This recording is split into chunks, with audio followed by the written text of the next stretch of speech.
Welcome to The Explainer. Today, we're going to do something really cool.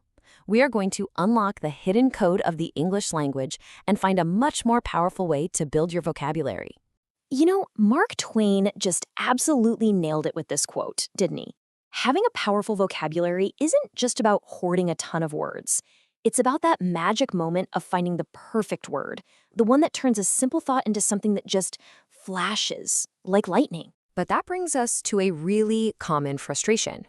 If using the right word is so important, why is it so hard to remember new ones? I think for most of us, it goes back to what I call the Friday quiz method.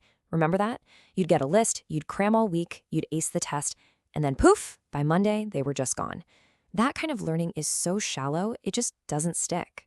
And you know what? The science totally backs this up. Research shows that our brains need to see a word, get this, up to 12 times in different situations before we actually, know it. 12! There's just no way a single word list is ever going to give you that.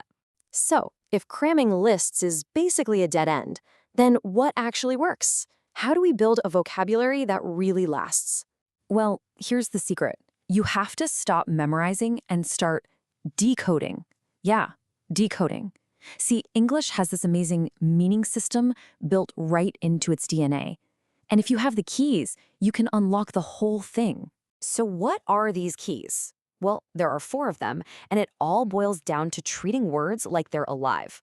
Think about it. You can't really get to know a shark from just a picture, right? You gotta see it in the ocean. Words are the same. You need their definition, sure, but you also need to see them in context, in a sentence. Then you gotta make it personal.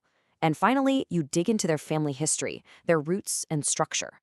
Okay, enough theory. Let's put this into practice and see how these 4 keys actually work. We're gonna unlock a couple of really fascinating and powerful words. You ready? All right, our first word is procrustean. This is like the most extreme one-size-fits-all approach you can possibly imagine. And when I say fits, I mean it's forced to fit, with zero regard for the thing being forced. Now, let's put it in its natural habitat. Key number 2.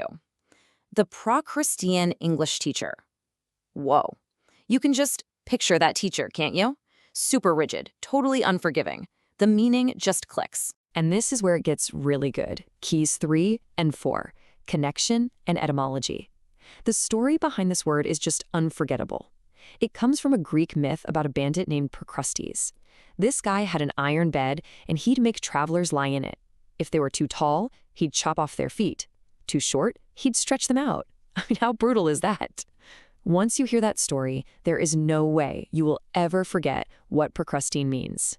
Let's decode another one. Sophist. Now, a sophist isn't just someone who's good at arguing. It's someone who uses these clever-sounding but often totally flawed arguments just to win. For them, it's all about victory, not about truth. And the history here is so interesting.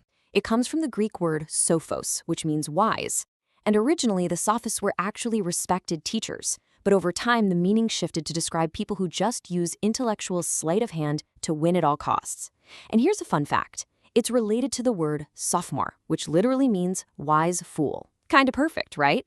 Okay, so this next part is what I think is just mind-blowing. This whole meaning system we're talking about, it's often hiding in plain sight, right in the spelling of a word. It's this incredible idea called the spelling-meaning connection. Just look at these examples. That silent A in health isn't random. It's a visual clue tying it to the word heal. Or how about the silent G in resign? It connects it directly to resignation. The spelling shows they're part of the same family, even if the pronunciation changes. It's the hidden logic. And this, right here, is the real game changer. This is how you stop learning one word at a time and start learning whole families of words. If you can just master a single root, you suddenly have the key to decode words you have never even seen before. Let's see how this works with the Latin root fac, meaning to make or do. A factotum? That's someone who does it all. To manufacture something? Well, manu is hand, so it's to make by hand. And something factitious? It's something that's been made up, it's artificial. See? One little root, and boom, a whole family of words just clicks into place. So now you have the 4 keys. You have the tools to unlock the hidden code of English. So the big question is, how do you start building your own personal word treasury for the long haul? Honestly, the most powerful tool is a simple notebook. But please, forget organizing it from A to Z. That's the old way. Instead, group words by concept. Like, have a page for words about power or words about change. It builds this incredible web of meaning in your brain. For each new word, just run it through our 4 key system. Write the definition, use it in a sentence, make a personal connection, and jot down a quick note about where it came from. And that brings us right back to where we started, but with a new twist. Mark Twain told us the difference between the lightning bug and the lightning. But with these tools, you now have the power to actually find that lightning for yourself. So the only question left is, what will you illuminate with it?